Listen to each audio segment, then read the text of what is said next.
The sights, the sounds, the school spirit, the football.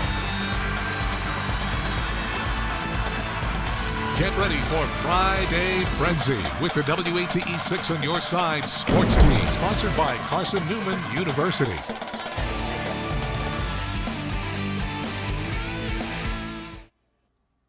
¿Qué pasó, mi gente?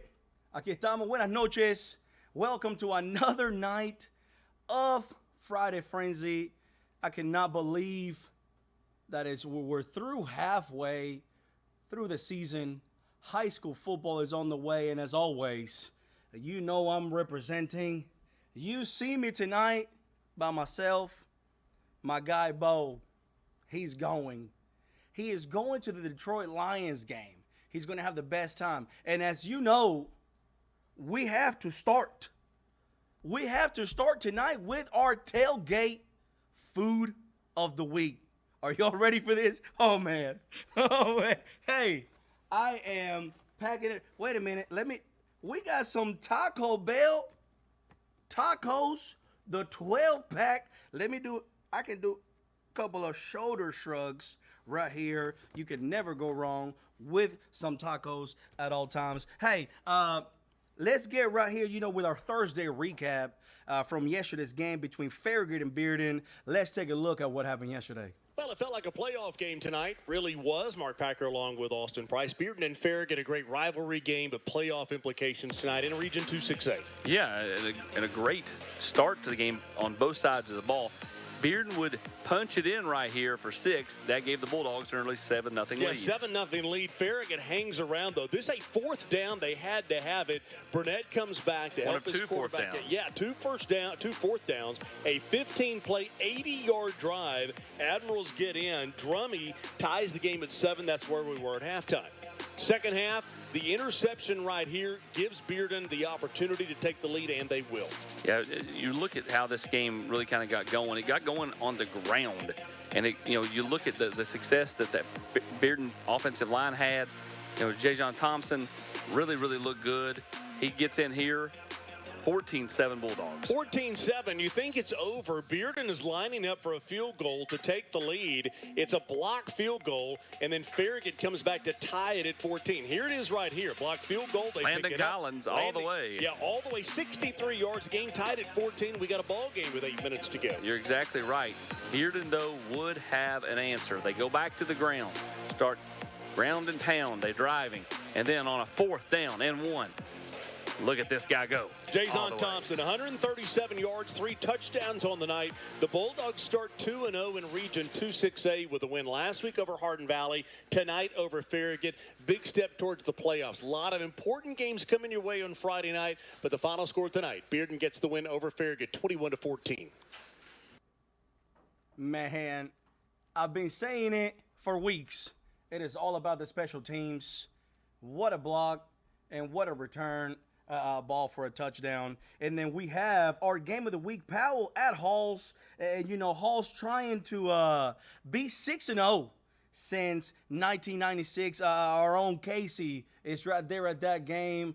Let's take a listen. KZK checking in here from the Battle of Emory Road. Big rivalry game out here in Halls. Now, how this game started, Halls was going to kick a field goal, and they did. They made it, went through the uprights, but penalty call and Powell gave them the ball back, and they ran it in. Amari left go with the touchdown. Then Powell immediately responded 80 yards downfield to the end zone from Deuce Rogers. Rogers followed it up with another touchdown. That made the score 13-7 Powell.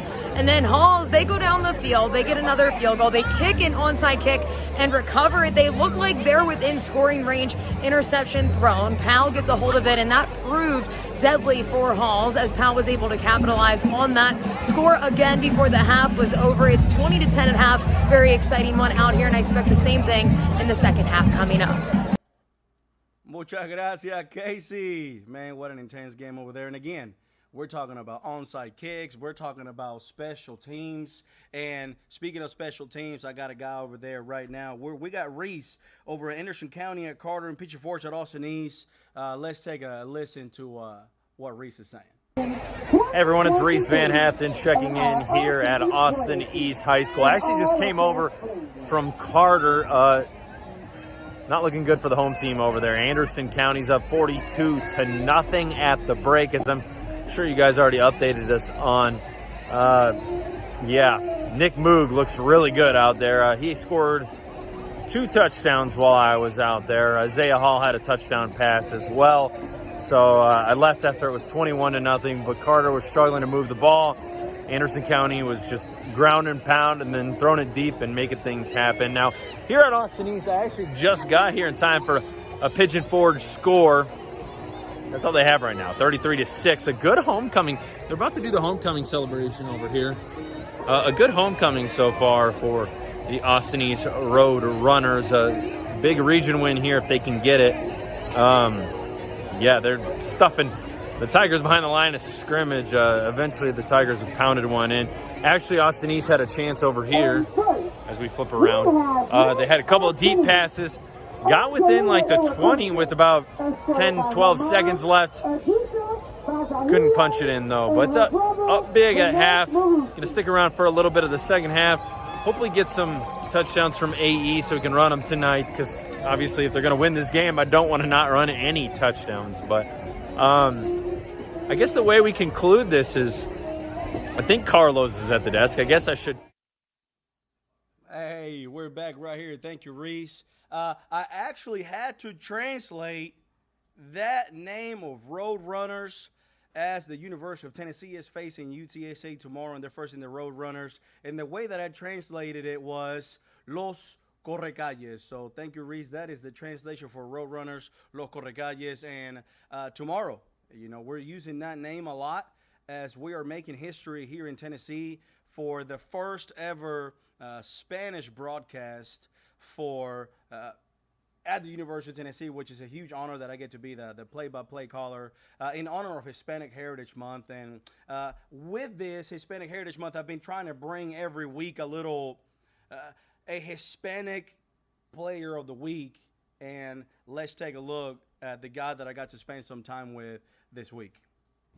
Hey, buenas tardes, mi gente. Carlos Lopez with Friday Frenzy and WATE. Aquí estoy at Sevier County High School with my guy Edwin Matute, representando el país de Honduras. Edwin, ¿qué significa para ti representar no solamente tu país, pero representar la cultura hispana jugando fútbol americano en Sevier County? Pues es un honor porque soy latino aquí en América, es un deporte grande y es algo que me inspira a ser mejor todos los días. Perfecto, mi gente, ya lo escucharon. Edwin es inspirado por su familia y por su cultura. Buena suerte mañana. ¿Contra quién juega mañana? No jugamos esta mañana, pero next week contra Hardy Valley. Next week you guys are playing against Hardy Valley. Hey, mi gente, Carlos Lopez, WATE.com. Make sure you tune in every Friday as I bring you a Hispanic Player of the Week right here on Friday Frenzy. What an amazing thing that we get to do now. We get to be a part of this, where we have Hispanic players, representing their culture. That's one of the things that he's talking about. He's inspired, by his culture to be able to represent, the Latino community and to be able to represent his family. And this is so important to me. But let's go right here. Let's take a look at some of our halftime scores. You're going to be able to see me right here in the top right corner. And we got, as I'm here, you'll be able to see those scores. And as I scroll down, we got Daniel Boone and Campbell County. The Cougars are up 14-4. I don't know what kind of score that is, but 14-4, Campbell County on top. Carnes is over Fulton right now, 17. That's in the fourth quarter, so I don't know how much time they're going to have left right there. Anderson County over Carter right now, 49-0. That game's probably over right there. We have Morristown East, 0. Dobbins Bennett Indians 38 in the third quarter. Hopefully Morristown East can do a little bit of something and put some scores on the board. That way they don't get blanked out. We have West Ridge Wolves, Los Lobos del Oeste contra David Crockett. That's going to be refreshing again. So we'll scoot back down right here. 43-0 against David Crockett. We have Cott County over Chokedoke, 25-6. We have Gallenberg Pittman that's been struggling a little bit. They lost a game there, but they're over. Johnson County 49-6. We have Oak Ridge having a great season so far, 24-18 over the Dragons of Clinton. And then we got a tight game right here. Central Bobcats 28-28 contra los Cherokee de El Sur de Doyle 28-26 in the third quarter, 28-26. We have Webb School of Knoxville Spartans, the battle of the private schools, contra los Cristianos y los Guerreros de CAK 35-12. West up top right now in the third quarter. We have Science Hill 35 over William Blount. William Blount having a great start of the season, but we have Science Hill up here at 35-14. We have the West Rebels over the Heritage Mountaineers 41-7. We have Kingston is refreshing again. We'll scoot back down. We have Carnes over Fulton, Anderson County. We saw those. Northview in the third quarter over Granger 7-0. We saw that one. We have the West Rebels 41-7. Kingston 17-3 over Rockwood. Meigs County Tigers 14-6 over Chattanooga Central. We have the Powell Panthers in our game of the week 20-10. Halls is seeking to be 6-0 since 1996 in their first win over Powell since 2016.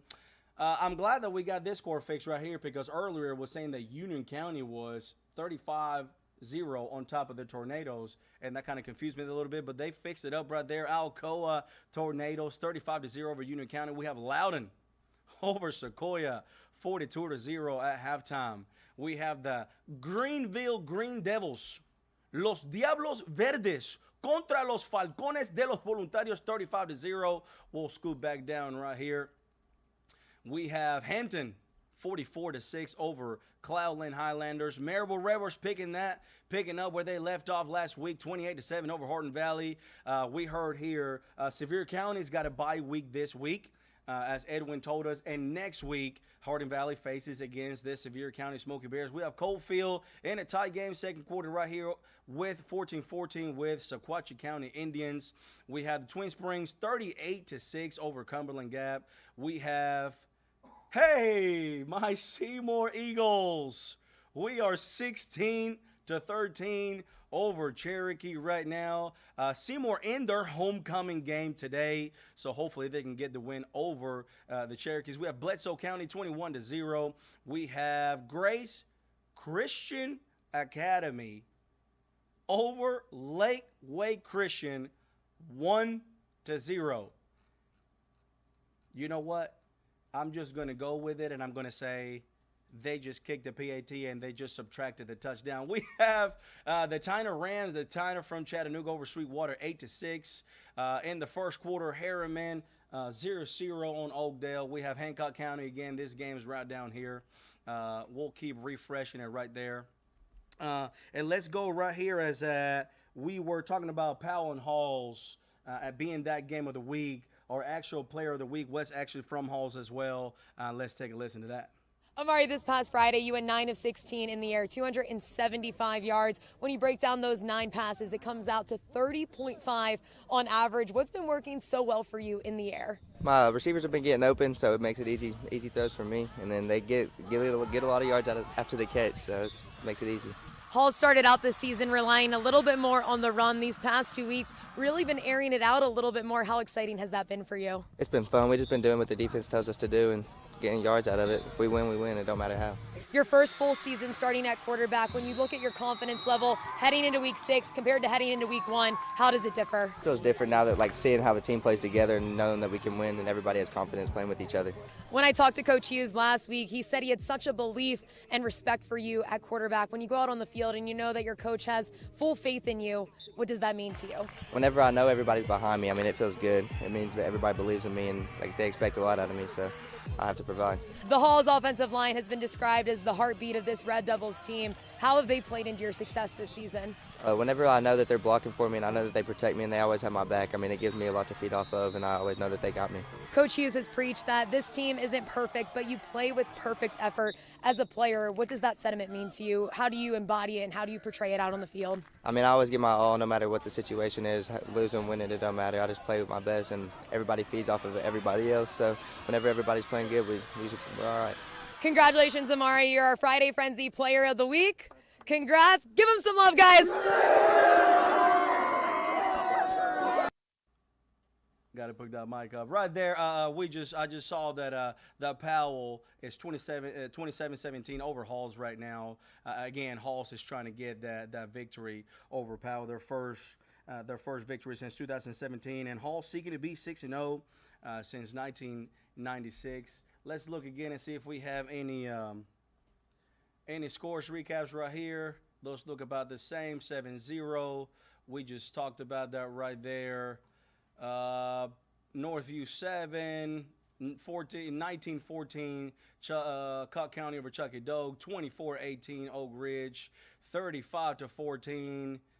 West Rebels 41-14, so Heritage got to put some points up right there. 42-8, Hampton 56-6 over Cloudland, 17-3.